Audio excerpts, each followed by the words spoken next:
was a young buck, I caught fish in the river. These days I don't have no love, nothing biting on my line.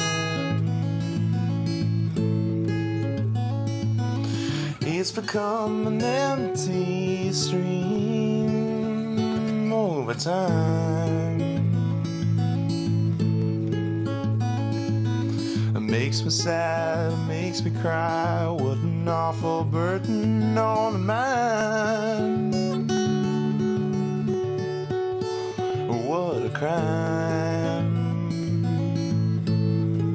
Something so divine. But tell me why. There's no fish swimming in the river, no fish swimming in the river anymore.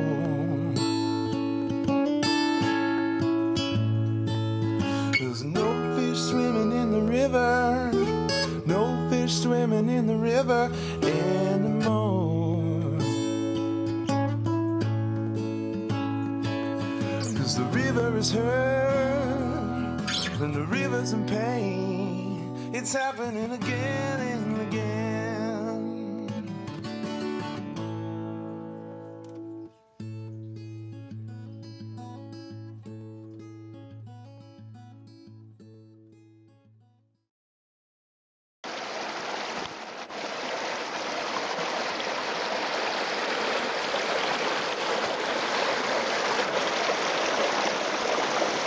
Hello. A lot of people might think you're a lunatic bringing a fly rod into some place like this with so much overhead cover, very small pockets here and there, but you'd be surprised the fish you can pull out of it. Now I've got here a dark elk hair caddis. It's quite a bit oversized compared to a caddis that you would actually find. And I'm just going to grip it in this little pocket under the log. I'm going to barely set it in the water. There won't be any flying of my line involved. So let's give it a try.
Okay, stop.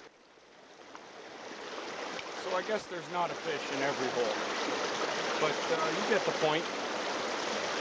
You don't need to be swinging your rod all over the place because it's a fly rod. You can just dip it in and let the current drag it away.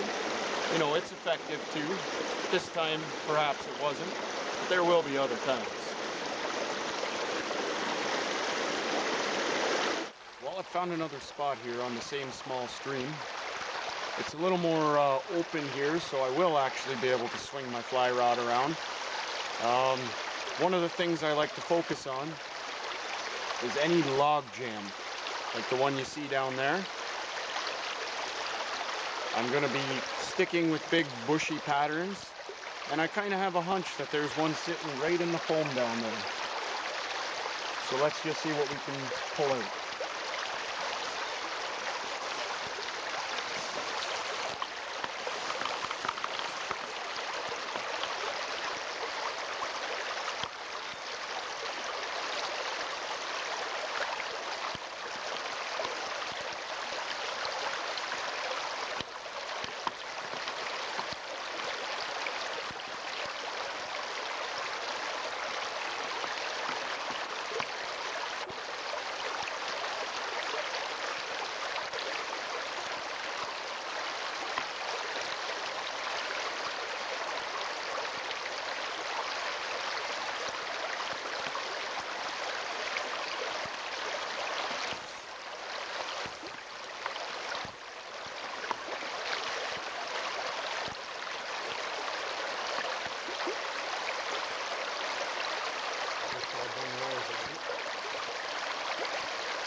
Give it some action down there.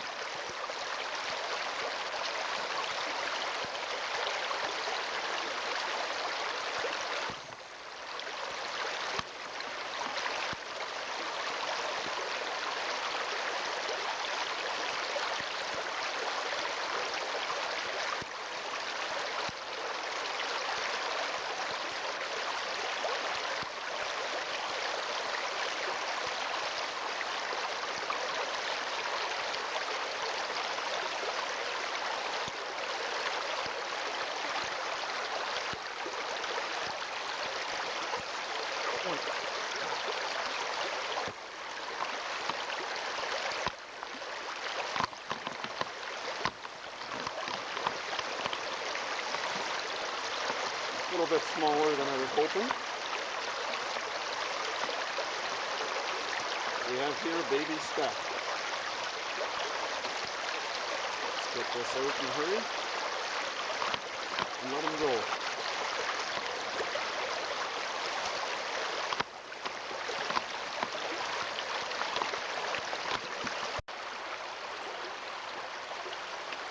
Me and Dave have found a nice log jam here. And he's going to toss it in and get a big one, I think.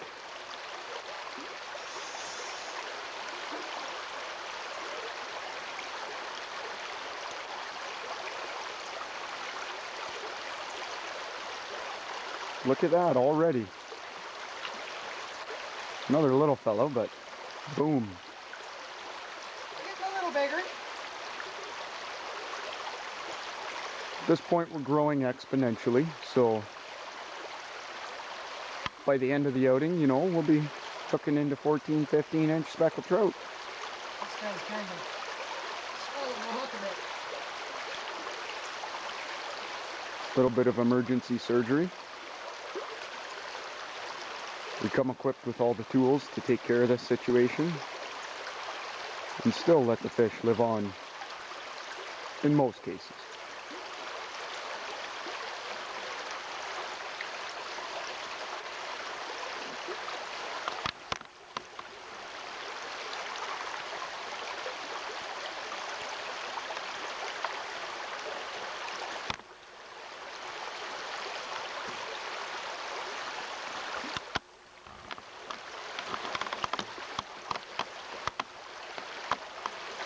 There we go, he's going away safe and sound.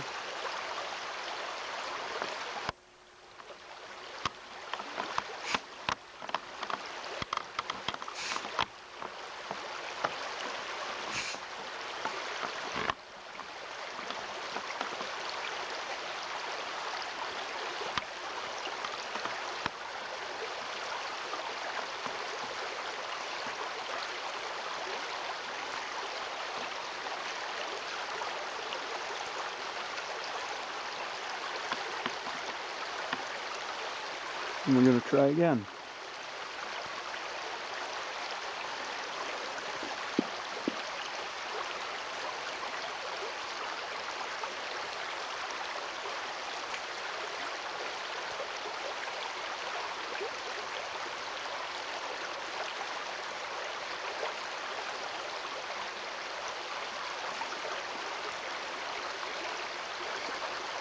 One thing you want to do too, in fishing these holes, you hook into a little guy, you want to get him out of there as quick as you can.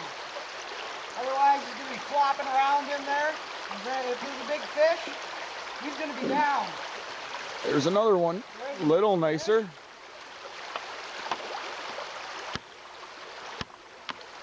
A much nicer fish. I'll bring him over for a look. Indeed. There we go.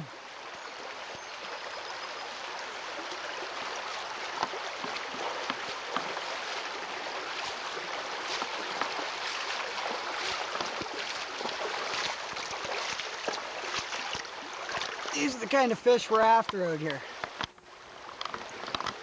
Little speckled trout. For a creek like this, that's a pretty decent fish. Very decent. I'm just going to get the hook out. Now a lot of people ask me when I come home from a fishing trip. Barbless hooks too.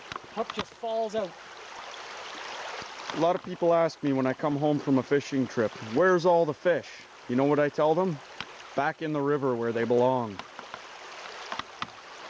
You don't need to go killing every fish you touch.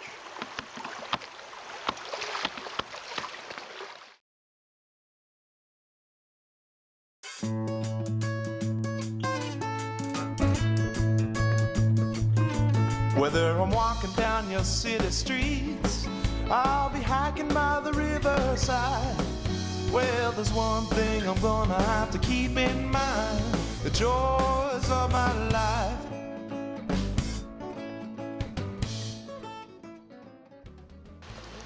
As far as today's events go,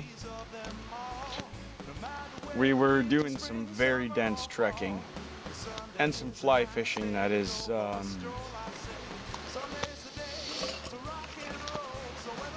not easy. Not typical fly fishing, that's for sure. You know, we just trekked through some mad ass shit. It's hard. And when we go, there's no swinging shit or all's over.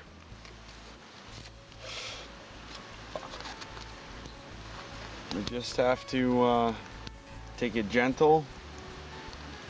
Just go bloop. And drip it in the holes and dance it around a bit. And it did pan out. I mean, there was mostly the little ones. But we did catch a couple of big ones. Or by we, I mean Dave. And we didn't use any of Phil's flies today.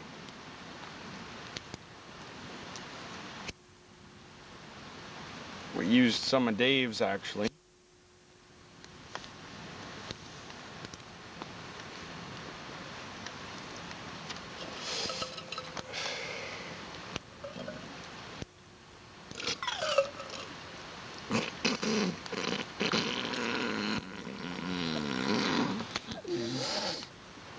I almost lost that mouthful. But I snapped my fucking rod today.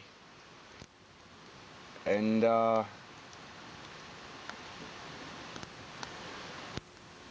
it was a gift to me on my birthday. My 25th birthday. And I was told that there's a lifetime warranty on this rod, and I can take it just straight back to the store and they will hand me a fresh one off the shelf. And they better have one in stock, they best. We're going to take a closer investigation of this actual warranty in principle. I'm not going to say any names of stores or companies, double fork fishing poles, but we'll just see. This will be an update in our segments, whether or not they're actually going to be true to their word like good solid men. We had a good supper. We have to get a little more wood before we retire for the night so that our fire stays about like this all night long. It's supposed to get pretty goddamn fucking chilly tonight.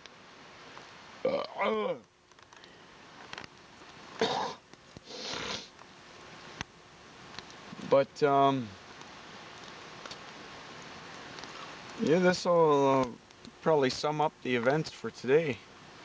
At this point, you know, went through it all.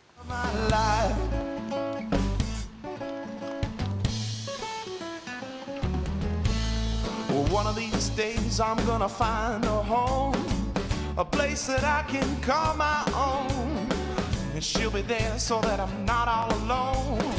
She'll even miss me when I'm gone. So whether I'm walking down your city streets, I'll be hiking by the riverside. Well, there's one thing I'm gonna have to keep in mind: the joys of my life, the joys of my life. Hear me now, the joys of my life.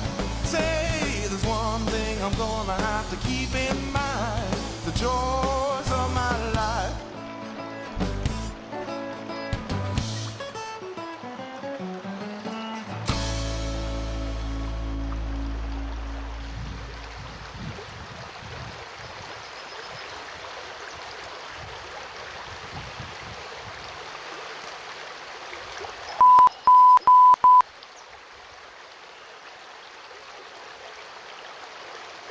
That was a decent one. Yeah.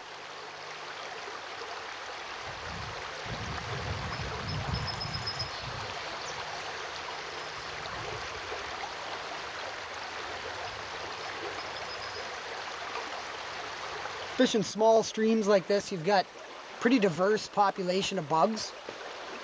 I mean, you've got everything from caddis, various types of mayflies, probably at least 10 or 15 types of mayflies that hatch throughout the entire season.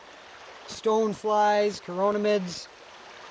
I mean, it's endless. Your selections are endless. It's sort of a matter of knowing when and what. So we'll go through a few of the flies that I got here. I got what I call the chocolate bunny. It's these little beadhead nymphs. I mean, they look like various mayfly nymphs, Hendrickson nymphs, for example. They also look like small stonefly nymphs. These are some much smaller nymphs here. These, get out here, some caddis larvae. Very important. These things are always in the rivers, always moving around. Sure, they're more active in the warmer months, right through into October. I mean, I use these steelhead fishing, and they're perfect. Some caddis pupa, so the stage right after the larva, just before they're going to be an airborne insect. We got a whole bunch of March brown nymphs here. Another stonefly nymph. This is a hexagenia nymph. It's something that you find more in silt bottom streams, but even though we're fishing in Rocky's stream right now, I like to have some of these with me just because they're big, they're fat, they're juicy. You never know. You throw one of these on, you just might get the big guy coming out. Some spring wigglers here. Again, same thing. They sort of resemble a hex. Maybe a stonefly too. Really all depends on the color you tie them in. So that'll give you something to start with. Here's just a little shot of all the nymphs. Nymphs are key. They're in the water year-round. Probably 90% of a fish's diet. Nymphs. Get to know your streams.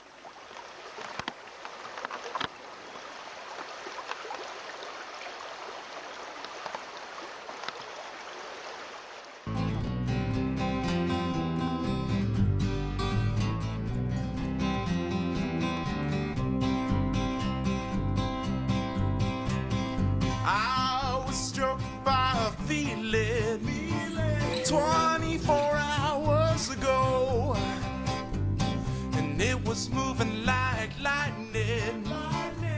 Well, I could not let go. I was struck by a feeling 24 hours ago, and she was moving like a freight train. Well, I could not let go.